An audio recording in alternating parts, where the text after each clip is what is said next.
Hey guys, Dallas here. I just wanted to tell you guys today something that's been going on in my life. Since I came back to Sao Paulo from Rio Grande do Sul with my wife visiting the South and her family during the coronavirus pandemic, we came back to Sao Paulo.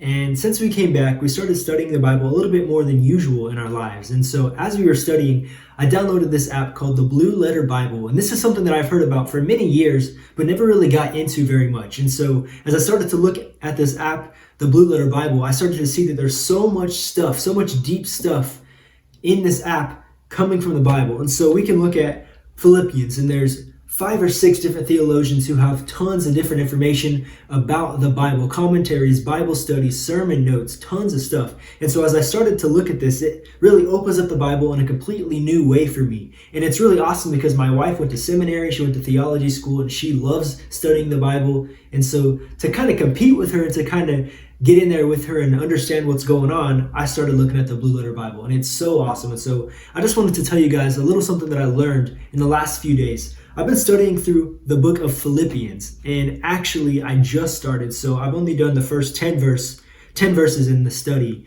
so far. And so last night I started looking at the first 7 words of Philippians chapter 1.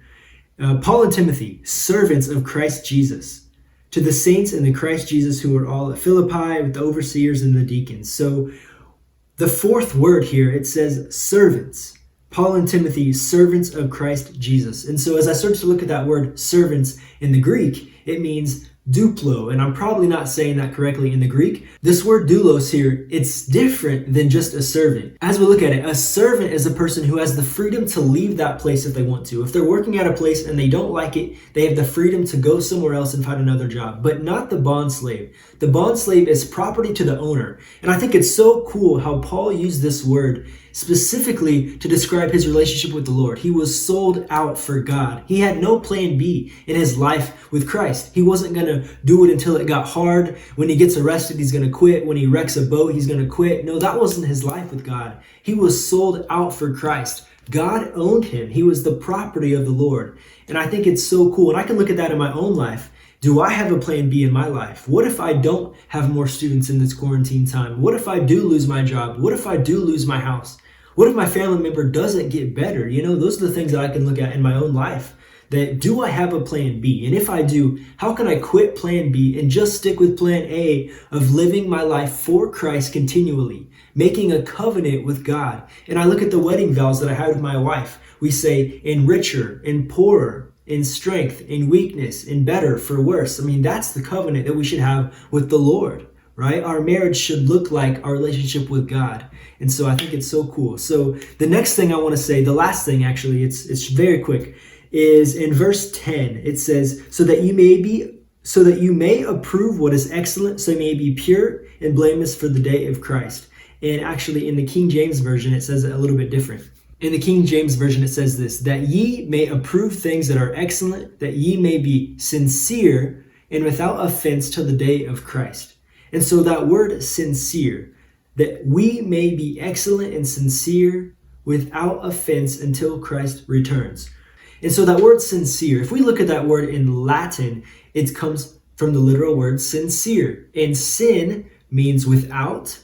Cere, C-E-R-E, literally means wax. And so in the Blue Letter Bible, I read this little section here that was talking about a story of the past. And so I'm going to share that with you. So back in the Bible times, or in the old days, it was common to see marble sculptures, marble statues in the marketplace. And they would go down and they would see all these beautiful statues, the artistic ones. I'm not saying an idol worship type of statue. I'm just saying a beautiful art piece of a person, of a man that we've normally seen before from back in that times. And so as they would go, they would say, I like this one. I like this one. I'm going to buy this and put it in my house. And so that's what they did. They would buy these sculptures, bring them home.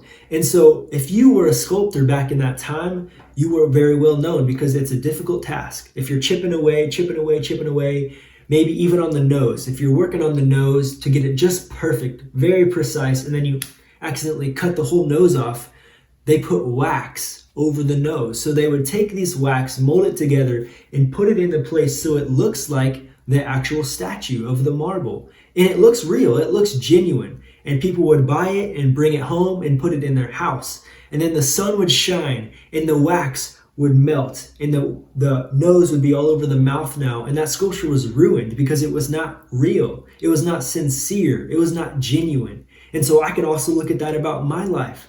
Have I been sincere in my relationships? Have I been sincere with everyone that I know? I should live my life in a way to be pure and blameless, just like this says, in a way that the King James says, to be sincere without offense. I need to be real. I need to be genuine for Christ. As I'm going out as a missionary here in Brazil, am I going out and pretending to be someone that I'm really not? Or am I actually living it? Walking the walk, talking the talk. And so I just wanted to share that with you guys. I thought it was super cool. And I advise you, I suggest you, please download the Blue Letter Bible. It's so incredible. It increased our devotion life here at home. And so guys, thank you so much. I'm going to be trying to make some more videos soon because I really like it, but it takes a lot of time. And so thank you guys. I love you. Bye-bye.